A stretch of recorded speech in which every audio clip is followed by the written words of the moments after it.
Vision की बात करती हूँ। गुरु महाराज ने मुझे विजन देना शुरू किया ग्रंथ साहिब का।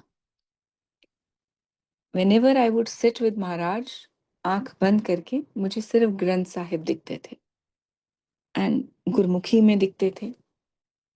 एंड आई केप्ट टेलिंग गुरुजी मुझे गुरमुखी पढ़नी नहीं आती, मैं कैसे पढ़ सकती हूँ? और अगर आप कह रहे हो कि ग्रंथ साहिब घर लेकर आने हैं तो कैसे लाऊंगी? बिकॉज उनकी तो बहुत मर्यादा होती है और मुझे ना मर्यादा का पूरा ज्ञान है और शायद मैं इस काबिल भी नहीं हूं कि मैं वो कर सकूंगी। तो बेअदबी नहीं हो जाए गुरुजी, आप क्या बताना चाह रहे हो, प्लीज आप बताओ। And then I shared it with sangat aunty कि ऐसे विजन है और जा ही नहीं रहा है। लाइक बहुत दिन हो गए, रोज सेम चीज, ड्रीम में भी विजन में भी गुरु महाराज ग्रंथ साहिब दिखा रहे हैं। उन आंटी ने कहा कि जो ग्रंथ साहिब की हिंदी में आता है उनको सांची कहते हैं, उनकी इतनी मर्यादा नहीं है, आप वो पढ़ लो।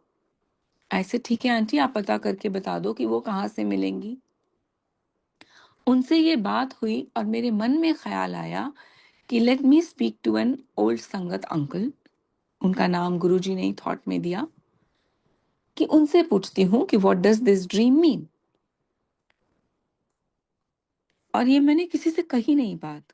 2 दिन बाद जिन आंटी से मैंने बात की थी सांचियों की, उन्हीं का कॉल आया और उन्होंने उसी अंकल का नाम लिया और कहा कि गुरुजी कह रहे हैं ओदे नाल गल कर ले।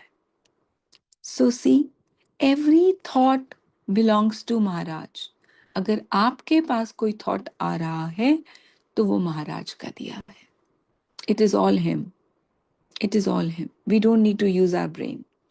सो मैंने उन अंकल को मैसेज किया कि uncle I need to speak to you. उन्होंने कहा मैं ट्रैवल कर रहा हूँ, 4 दिन बाद आ जाओ। हमारे घर में ग्रंथ साहिब हैं, वाक निकाल के देख लेते हैं कि क्या महाराज कहना चाह रहे हैं, and then let's see. So जब वो अंकल वापस आए, I went to his house. Uncle ने वाक निकाला और वाक में गुरु की वड्याई थी कि गुरु क्या होता है, गुरु की महिमा क्या है और क्यों एक हमारी लाइफ में गुरु का होना जरूरी है।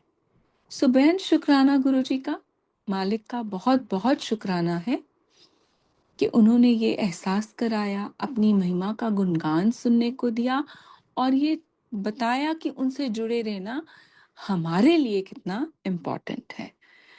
सो अंकल का थैंक यू किया और अंकल ने कहा कि गुरुजी किसी किसी आंटी को सुखमनी साहब और जपजी साहब का पाठ करने को कहते थे, आप वो शुरू कर लो।